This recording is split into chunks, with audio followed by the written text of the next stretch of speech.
legegeg ugeg sadulita humel lae para sedulur podcast ngangsu ngobrol babagan gesang sangsaya urip ana ing channel Komsos Pepak.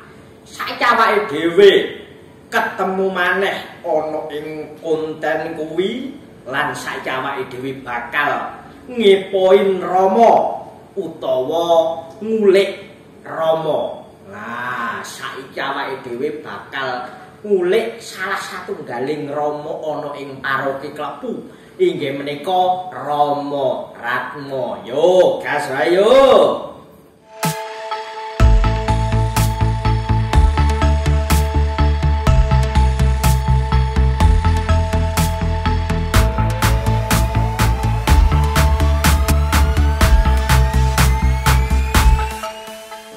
Halo para sedulur, sekarang kita kembali lagi ada di channel Komsos Pepak dan pastinya ada di konten ngangsu, podcast ngangsu, ngobrol babakan gesang sansaya urip. Dan kali ini kita ada di dalam suatu tema yang lebih menjurus lagi, yaitu ngepoin Romo. Kali ini di dalam ngepoin Romo ini kita akan mengkepo atau mengulik lebih dalam tentang diri pribadinya beliau-beliau ini, khususnya Romo-Romo yang ada di paroki Klepu. Karena kita nantinya ngobrol sama Romo, pastinya kita akan ngobrolin tentang dunianya Romo dong, bukan olahraga, bukan kesehatan, tapi kita akan ngulik lebih dalam tentang ruang lingkup imamat atau panggilan Romo, atau mungkin nanti sedikit-sedikit tentang diri pribadinya Romo. Kali ini sudah bersama saya Romo Adolfus Suratmo Atmo Martoyo PR. Bagaimana Romo, kabarnya Romo? Baik, pastinya bersemangat gimana nggih? Amin. Semangat. Kudu terus. Ya, betul Mo. Kali ini kita akan mengulik lebih dalam tentang kehidupan pribadinya Romo Ratmo maupun kehidupan imamat dari Romo Ratmo sendiri. Untuk nama lengkap tadi sudah benar ya Mo? Sudah benar. Untuk panggilan biasanya di sini dipanggil Romo Ratmo. Kaget loh saya ingat. Atau biasanya dipanggil Mo Ratmo seperti itu. Kayak wong Madura ya Mo Ratmo. Dan yang pertama mungkin saya akan tanya tentang hobinya Romo atau kesukaannya Romo. Biasanya kalau di pasturan atau waktu ada waktu-waktu yang longgar atau luang, biasanya ngapain hobinya? Apa ya? Nah, hobi tidak banyak yang jelas sih. Olahraga ya mung seadanya. Hobi apa? Yang akhir-akhir ini terbangun dengan sangat intensif, mancing. Wah, sangat melatih kesabaran ya. Biasanya di mana mau kalau mancing? Laut. Favorit, paling favorit laut, sama dengan teman-teman ya mau kapal. Oh, kapal.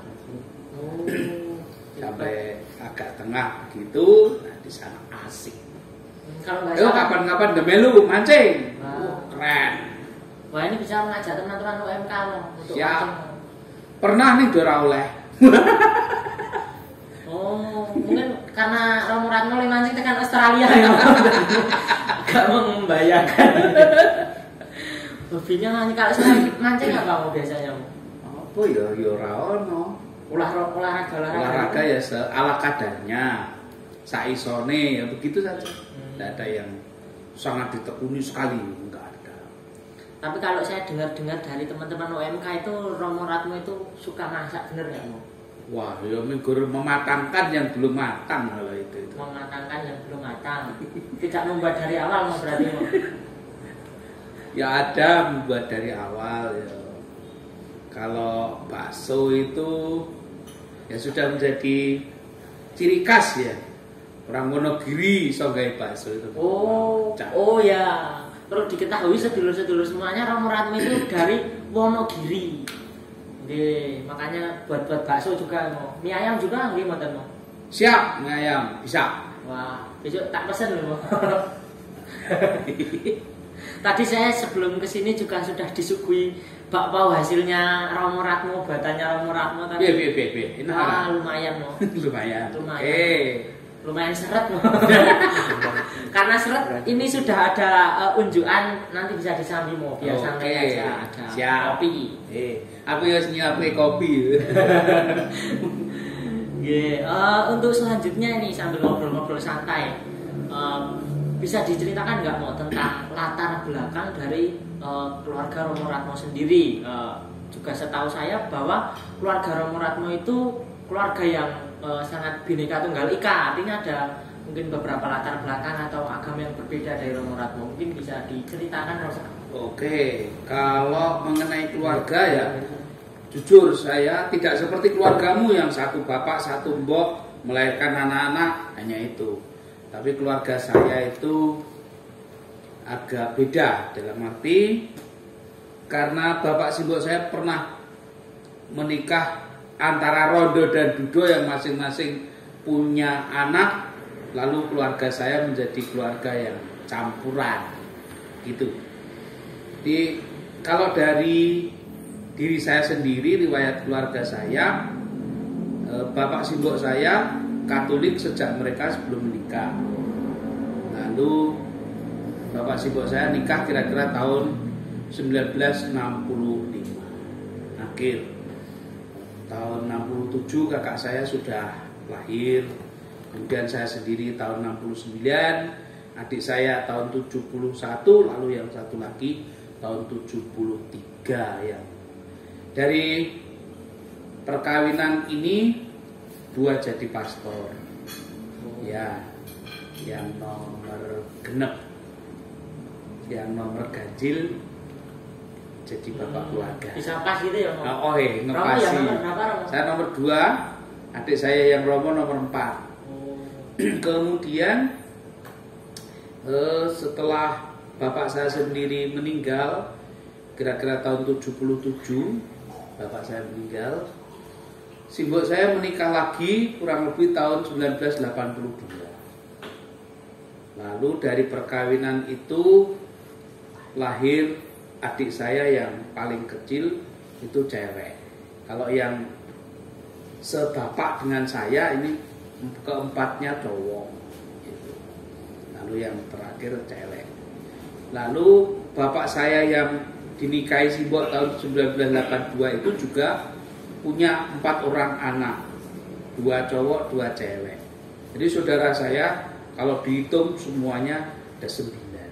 9 bersaudara. Dari 9 itu mboknya ada 2, bapaknya kalau tidak keliru ada 3. Karena dulu bapak yang dinikahi simbok belakangan ini janda dengan 2 anak. Jadi bapak saya sendiri punya anak 2 dengan istrinya dulu. Lalu menikah dengan simbok saya ada 1 anak. Rumit kan? Rumit. Dan kalau dari simbok bapak saya yang dinikahi simbok berikutnya ini hampir semuanya Muslim, kecuali bapak saya yang pada waktu mau menikah dengan simbok saya itu sudah Katolik awal. Yaitu yang menjadi Katolik, yang lainnya Muslim. Maka saudara saya praktis ya 4 itu Muslim, lalu kami berlima ini sebenarnya Katolik, hanya adik saya yang sekarang ini masih dalam proses mencari mau menetapkan hatinya seperti apa. Silakan saja. Begitu. Sudah seperti cerita sejarah ya mungkin. Hafal tahun-tahunnya juga. Ya karena apa ya, praktis itu fakta dalam keluarga saya ya, ingat dari waktu ke waktu. Normal sih begitu. Oke. Berarti dengan latar belakang keluarga yang mungkin berbeda-beda, itu bagaimana Romo kok bisa terpanggil menjadi Romo? Oke. Sebenarnya tertarik menjadi Romo itu mirip dengan pengkondisian gitu. Dikondisikan dalam arti begini. Dulu bapak saya itu nek ngutang aku gitu. Pokoknya nek rada di pastor ya dadi insinyur gitu. Nek ra bubur ya kencur gitu kan. Lalu Karena kudangan seperti itu dan jadi cerita di antara orang-orang di sekitar saya waktu itu, terutama si mbah saya, Pak Le saya, beli saya, itu kuat sekali ngudang seperti itu. Enggak, saya tidak tahu. Saya juga merasa tertarik untuk menjadi pastor. Sosok paling berjasa dalam kehidupan saya ya pastor Belanda yang namanya Romo Jan Stormsan itu. Gitu. Oh, lah kok berarti hanya berangkat dari kudangan orang tua ngeten nggih monggo. Ya, karena kudangan itu kadangkala juga menjadi doa ya, Dik. Gak perlu hati-hati nek wong tua ngudang anake dadekke maling tenan repot gitu ya. Berarti bubur apa kencur, pastor apa insinyur? Insinyur. Nah, kok pilihannya jadi pastor. Berarti dua pilihan itu kenapa kok dulu nggak milih insinyur? Waduh, Leo kangelan karena dalam keluarga saya juga bukan keluarga yang ekonominya kuat, jadi apa namanya nggak terbayangkan kalau sekolah seperti itu. Pada awal saya mau masuk seminari, kan sebenarnya ketika mau lulus SMP saya sudah pengen banget untuk mendaftar ke seminari. Sejak SMP ya? Waktu itu ada aksi panggilan di paroki saya sudah sangat tertarik, tetapi ketika niat saya itu saya sampaikan, bapak saya terutama tidak mengizinkan karena merasa mergo iki anak sambung gitu, kalau masuk seminari kok takut kalau nanti tetangga-tetangga bersuara kalau bapak tidak mau membiayai sekolah saya, karena dadek Romo itu kan berarti wis ra biayai, padahal juga salah konsep seperti itu. Oke. Terus perjalanan berikutnya saya akhirnya masuk ke Semea. Di Semea PGRI Wonogiri, waktu saya masuk itu baru membuka pendaftaran. Baru saya menjadi angkatan pertama di Semea itu. Hanya saya tidak sampai selesai. Kira-kira sekolah di tempat itu 18 bulan saya. 18 bulan. 1,5 tahun ya. 1,5 tahun saya sudah keluar dari sekolah itu dan merantau bekerja di Solo, serabutan lah ya, tadi buruh tukang kebun gitu. Lalu kira-kira kerja selama mulai dari tahun 89 pertengahan sampai tahun 90 akhir, 91 awal bulan Februari 91 saya mulai dari pertengahan tahun 1989 sampai 91 awal itu saya merantau. Nah, sebelum pada akhir masa perantauan saya itu saya melamar untuk kerja di Jakarta dan diterima. Maka saya mau pindah dari Solo ke Jakarta. Nah, sebelum saya pindah itu saya sudah matur pada Romo paroki saya di Baturetno kalau saya sebenarnya pengen untuk masuk seminari, tapi oleh salah satu Romo di paroki itu saya diberitahu, Ratno, kalau kamu mau masuk seminari ya sekolahmu harus diselesaikan dulu. Nah, itu berarti saya akan menghadapi kesulitan karena praktis ya tidak mungkin saya sekolah lagi, biayanya tidak ada. Lalu ya sudah, saya menetapkan hati untuk berangkat ke Jakarta, merantau di Jakarta. Hanya sebelum berangkat saya pulang dulu ke kampung. Nah, sampai di rumah si Mbok ngomong sama saya, gue didhawuhi sowan Romo paroki gitu. Lah nopo? Kurang ngerti, pokoknya emang didhawuhi nek kapan-kapan Ratmo mulih didhawuhi sowan pasturan ketemu karo Romo paroki. Akhirnya saya berangkatlah ke paroki, menemui Romo Jan Stormsan waktu itu. Lalu ketemu dengan Romo Jan Stormsan, lalu saya ditanya, Romo, Ratmo, kamu benar mau masuk seminari. Itu Romo yang Belanda. Yang Belanda. Oh. Nggih Romo ning mboten saged wong kula mboten rampung le sekolah. Kula niki ajeng mangkat teng Jakarta nyambut damel. Ora nek kowe niat pengen kowe iso sekolah neh. Terus mengko mlebu seminari. Nek kowe tenanan lho, nek pengen tenan lho. Akhirnya saya, terus sekolah kula pripun? Yo tak bantu. Nek kowe gelem, kowe manggon ning pasturan, esuk nyambut gawe ning pasturan, bantu-bantu, awan kowe sekolah. Lah, napa enten sekolah awan? Ternyata ada di sana itu, di SMA Gajah Mungkur itu menyediakan sekolah siang dan memang mulainya siang. Ya, karena gurunya yo comotan dari guru SMP, dari guru macam-macam. Akhirnya sekolah itu terjadi. Saya kemudian diajak untuk menemui kepala sekolah itu, lalu kepala sekolah mengatakan, ya kalau bisa mengurus surat pindah dari sekolahmu dulu, kamu bisa diterima di sekolah di sini. Nah, akhirnya saya pergi ke sekolahan ke SEMIA PGRI di Wonogiri itu. Lalu saya minta surat pindah, ya akhirnya diberi surat pindah, juga diberi daftar nilai waktu saya sekolah di situ. Nah atas dasar itu, lalu saya diuji di sekolah yang akan saya masuki. Oh, itu di umur berapa? Di tes. Umur saya sudah 21 tahun. 21 tahun. Makanya saya tidak mungkin masuk ke kelas 1 karena nanti lulusannya itu sudah melampaui syarat. Nah, makanya tidak mungkin lah saya mulai dari kelas 1 lagi.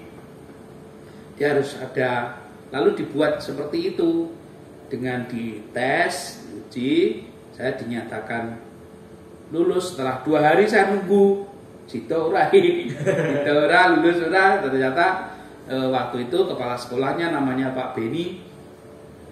Nah, bari kalau mau diterima di sekolah itu. Sudah saya mulai masuk. Berarti sekolah saya SMA dari SEMIA, saya sekolah SMA berapa 16 bulan. Saya sekolah di SMA itu saya sudah lulus. Lalu saya sudah lulus itu waktu saya duduk di kelas 3 SMA, saya sudah mendaftar ke Seminari Mertoyudan dan saya termasuk salah satu yang diterima waktu itu.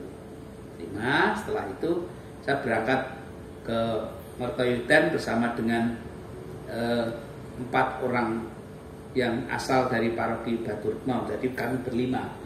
Ya, yang masuk dari SMP 3, yang dari SMA 2. Saya dengan Mas Trihatmoko, karena akhirnya Mas Trihatmoko harus berhenti karena sakit jantung. Kalau tidak keliru waktu itu sakit jantung dan harus berhenti karena tidak boleh melanjutkan. Sementara kami berempat masih melanjutkan. Nah, dari 4 ini yang jadi pastor 2, saya dan Romo Tulus. Tapi Romo Tulus akhir-akhir ini juga sudah mengundurkan diri. Oke. Sangat panjang ya. Tenang. Berarti Romo itu berawal dari cinta lama bersemi kembali ya. Dari SMP mau masuk ternyata belum diizinkan. Ya. Tetapi uniknya itu waktu saya minta izin yang kedua, yang sudah merantau, lalu saya minta izin bapak saya yang datang ke Solo, lalu saya mengatakan aku tetap pengen arep mlebu seminari. Wah, yo wis, nek kowe memang pengen, monggo lah. Bapak saya begitu. Akhirnya mengizinkan. Mengizinkan begitu, maka saya berani matur Romo Paroki tadi. Hanya ketika matur Romo Paroki yang pertama kan tidak ada jalan waktu itu. Kayaknya nggak ada jalan karena saya harus menyelesaikan sekolah yang nggak bisa, nggak punya duit. Terus karena sudah diizinkan sedemikian rupa ya, ternyata jalannya juga dibuat ada aja pokoknya. Termasuk juga selalu di seminari juga sama aja. Saya tidak termasuk pintar sih, tapi nggak tahu juga kalau diuji ya lulus itu selesai. Namanya jodoh nggak akan kemana ya.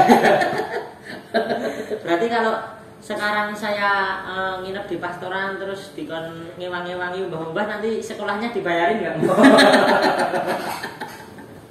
Tapi nggak jadi romo. Dulu begitu itu sangat membantu sekali dan banyak calon-calon romo yang berangkat dari ngenger di pasturan-pasturan. Iya, sekarang cari anak yang mau ngenger di pasturan dengan kerentek yang cukup kuat itu agak sulit kayaknya. Ya sulit mau sekarang, apalagi mana bapak mbokne ya pingine ngurmati dhewe, kan anaknya cuma 2, paling banyak 3, ya wis to. Lah nek koyo aku sedulurku akeh banget kan opo. mau anak-anak UMK dikon ngewangi multimedia enggak mau lho. Wah, itu penyakit nek kuwi ora gelem terus sapa meneh. Masa aku dhewe Direkam sendiri ya. rekam dhewe, ngeceh dhewe. Tapi tadi berarti dalam satu keluarga kalau nggak salah ada 2 yang jadi pastor gitu. Betul. Dan itu duluan romo atau? Ya duluan saya. Dan nggak tahu adik saya juga kok ngerti-ngerti ngintil terus. Atau karena dikudang juga sama jenengan? Enggak juga sih. Kalau adik saya ya nggak tahu kenapa dia tertarik juga. Tapi yang mendapatkan kudangan dari bapak ya praktis saya. Karena adik saya tidak terlalu. Diombe dhisik. Pakai selingan dulu. Ya, ngerti-ngerti melebu. Diminum dulu mau, santai-santai saja. Ada kopi. Kuwi ngopi neng iki pahit, kuwi legi. Sing isih cah enom ben ketok manis. Nah, ini sesuai sama saya mau manis.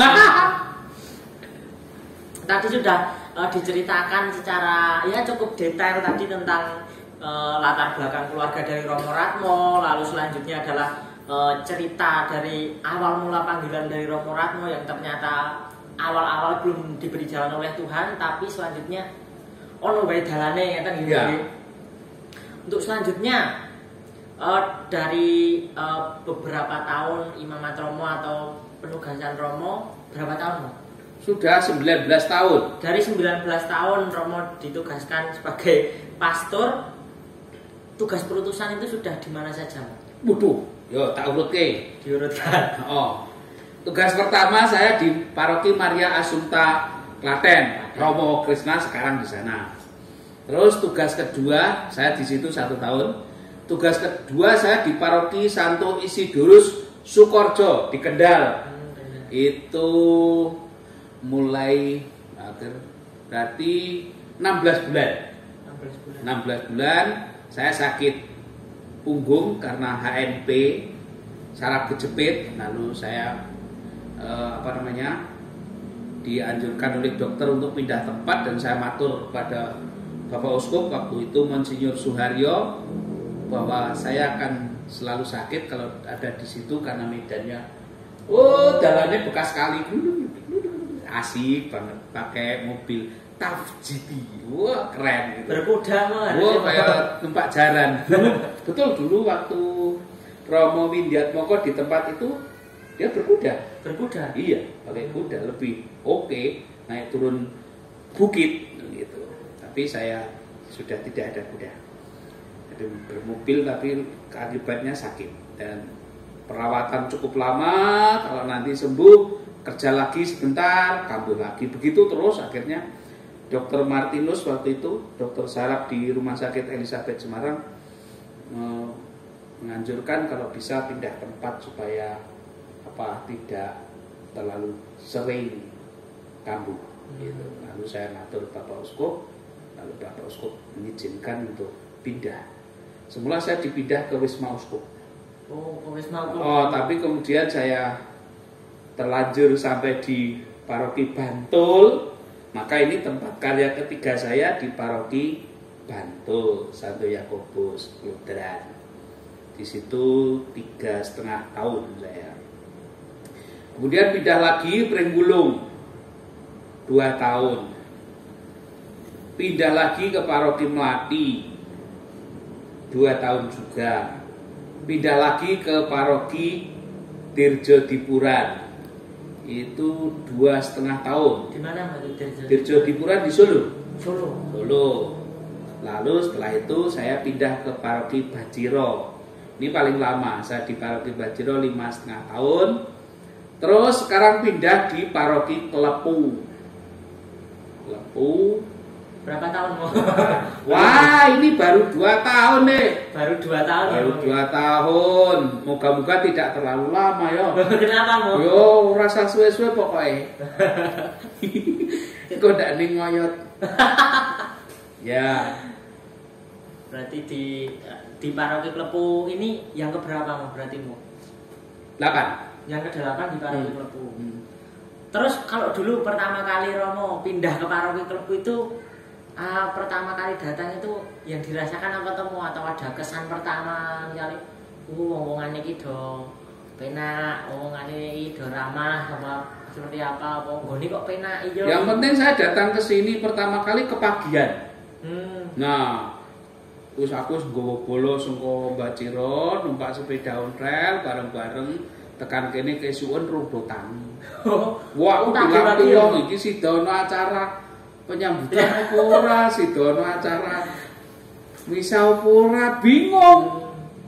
Terus arep dikai sarapan apa ora ya bingung, ora ngerti. Oh, setelah podo jajan turut nggone bulis kono kae.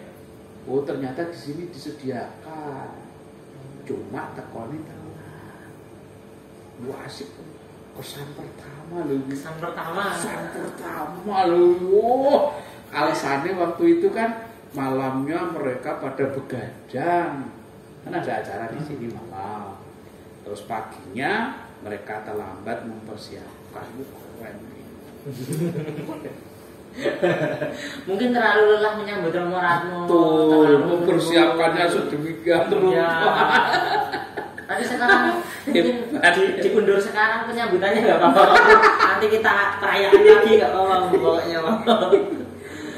Terus mungkin kita sudah sampai di ujung konten ini mau untuk harapan ke depan untuk umat paroki Klepu itu seperti apa? Khususnya setelah gereja ini mau dibuka lagi setelah PPKM ini. Oke. Sebelum sampai ke situ, pertama Klepu pasti punya orang-orang yang potensial untuk bisa mengembangkan paroki ini. Nah, banyak potensi yang ada. Nah, silahkan potensi-potensi itu disumbangkan untuk kemajuan paroki Klepu dalam keterlibatan untuk bersama-sama melaksanakan reksa pastoral di paroki ini dalam jajaran Dewan Pastoral Paroki melalui macam-macam keterlibatan yang sangat membutuhkan tenaga umat di sini. Nek ora wong Klepu dhewe sapa meneh?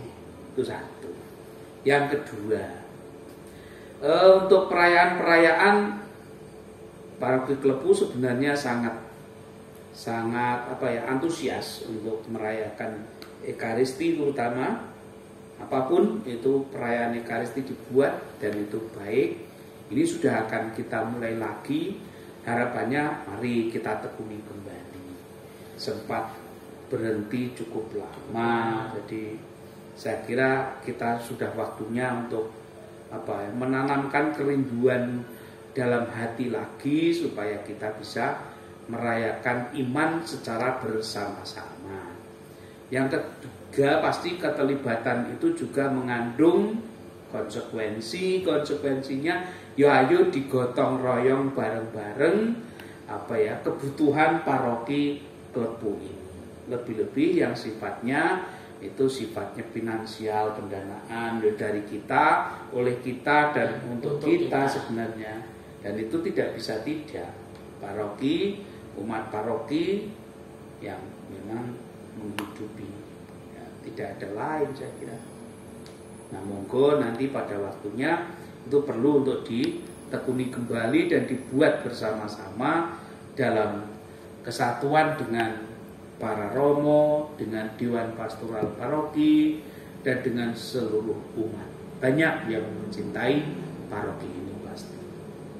Saya kira itu harapan saya. Berarti pokoknya dodisen kuyung bareng-bareng. Bareng-bareng. Seperti itu. Terus berarti untuk perayaan Eucharistia selanjutnya tentunya masih ada konsekuensi dan tanggung jawab terutama dalam protokol kesehatan juga nih. Satu, protokol kesehatan, yang kedua tugas liturgis, kor, pemasmur, lalu lektor dan seterusnya kita sudah harus grengseng lagi, latihan meneh. Berkaitan dengan protokol kesehatan ini tadi sudah pakai masker juga. Sudah saya pakai masker. Tapi karena sambil minum-minum juga dibuka dibuka dulu. Nanti dipakai lagi. Gue ya dibuka meneh. Buka tutup biasa. Nggih. Para sedulur, tidak terasa sudah beberapa menit saya ngobrol lebih dalam dengan Romo Ratmo pastinya, dan juga pastinya sedulur sudah bisa mengambil makna yang bisa diambil dalam obrolan kita kali ini, terutama dalam hidup panggilan, di dalam keluarga yang berlatar belakang berbeda-beda, tapi tetap ada panggilan untuk ikut di jalan Kristus pastinya. Dan terima kasih Romo sudah berkenan. Sami-sami Mas Raga. Tetap sehat ya Mas. Oke, matur nuwun. Romo juga sehat ya Mo. Amin. Hobi-hobinya tambahin mau masak-masak. Kalau nggih purun kok. Wah, siap. Nggih, terima kasih para sedulur. Sampai berjumpa di konten podcast Ngangsu selanjutnya. Entah ngipoin Romo atau yang banyak lagi konten kita nantinya. Pastinya stay tune terus di channel ini, dan jangan lupa subscribe, nyalakan lonceng, dan juga share dan like pastinya. Matur nuwun semuanya.